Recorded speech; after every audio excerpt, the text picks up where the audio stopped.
अऊज़ु बिल्लाहि मिनश्शैतानिर्रजीम बिस्मिल्लाहिर्रहमानिर्रहीम वल्लज़ीना युनफ़िक़ूना, और वो लोग जो खर्च करते हैं अम्वालहुम अपने मालों को रिया अन्नासी लोगों के दिखावे के लिए, वला युमिनूना बिल्लाह वो नहीं ईमान रखते अल्लाह पर, वला बिल यौमिल आखिर और ना ही आखिरत के दिन पर।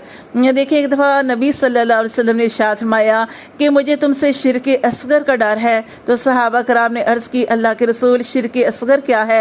आपने फरमाया दिखावे का अमल। दिखावे का अमल क्या कि जैसे आप नमाज पढ़ रही हैं तो अगर कोई आ गया तो आप नमाज को बहुत ही अच्छे तरीके से पढ़ना शुरू कर दें। देखिए नमाज को तो वैसे ही अच्छे तरीके से पढ़ना चाहिए, लेकिन आप उस तरीके से नमाज नहीं पढ़ती, आप जल्दी जल्दी नमाज पढ़ती हैं। लेकिन जैसे ही कोई आ गया तो आपने नमाज को बहुत अच्छे तरीके से पढ़ना शुरू किया ताकि देखने वाला ये समझे कि आप नमाज बहुत अच्छे तरीके से पढ़ती हैं और आपकी नीयत सिर्फ दिखावे की है। इसी तरह आप माल खर्च नहीं करती, लेकिन कोई महफिल में बैठी हैं तो फ़ौरन आपने, कोई आया तो फ़ौरन आपने निकाल कर दिया और आपकी नीयत ये थी कि लोग कहें कितनी सखी है। ठीक है, माल तो खर्च करना चाहिए, लेकिन आपकी नीयत ये है कि आप माल इस नीयत से खर्च कर रही हैं कि देखने वाले कहें कितना खर्च करने वाली है, कितनी सखी है।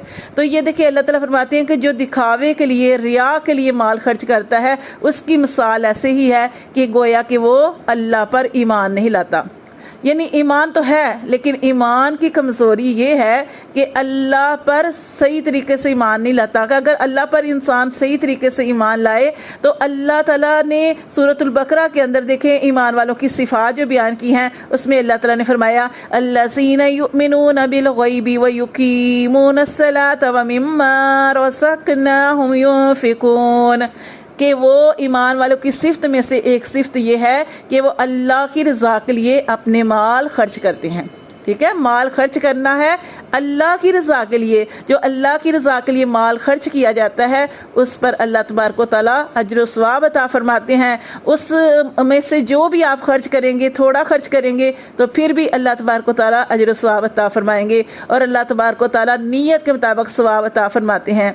तो देखिए यहाँ पे ये बताया गया कि ईमान की कमज़ोरी, ईमान कमज़ोर है और जो है शैतान की बात इंसान मानता है, क्योंकि अल्लाह ताला ने फरमाया ना वमन यकुन शैतानो, के जिसके लिए हो गया शैतान लाहू उसका करीना, उसका साथी, फसा करीना तो बहुत ही बुरा साथी है। देखिए कुरान मजीद में अल्लाह तबारक व तआला इरशाद फरमाते हैं कि शैतान है जो इंसान को बेहयाई का हुक्म देता है और बुखल का हुक्म देता है, कि वो इंसान को कहता है कि तुझे तो खुद ज़रूरत है, अगर तू माल खर्च करेगा तो तू फ़कीर हो जाएगा, तू मुहताज हो जाएगा, तो माल खर्च करने नहीं देता। तो देखें शैतान जो है उसने तो कस्में खाई हैं, उसने तो इंसान को सीधे रास्ते से भटकाना है, भड़काना है, हटाना है। तो देखिए अल्लाह फरमाते हैं कि जिसके लिए शैतान उसका साथी हो गया तो वो तो बहुत बुरा साथी है, वो तो सीधी राह से बहका देगा। अल्लाह तबारक व तआला हमें अमल की तौफीक अता फरमाए, अल्लाह के हुक्मों को मानने की तौफीक अता फरमाए। नबी सल्लल्लाहु अलैहि वसल्लम की इतनी प्यारी हदीसें मुबारक हैं कि जो इंसान अल्लाह की रज़ा के लिए माल खर्च करता है, जैसे सखी है, कोई अल्लाह की रज़ा के लिए माल खर्च करता है तो आपसे ने इरशाद फरमाया सखी अल्लाह के करीब होता है, सखी लोगों के करीब होता है, सखी जो है वो जन्नत के करीब होता है और जहन्नम से दूर होता है। ठीक है, जो अल्लाह की रज़ा के लिए माल खर्च करता है। तो माल को जो है अल्लाह ताला की रज़ा के लिए खर्च करना है, और जो भी इंसान इस दुनिया में माल खर्च करता है अल्लाह तबारक व तआला उसे बढ़ा चढ़ा कर अज्र व सवाब अता फरमाते हैं, दुनिया में भी अता फरमाते हैं। दुनिया में भी उसके माल में बरकत पड़ जाती है और आखिरत में भी इसको उसका ढेरों अज्र व सवाब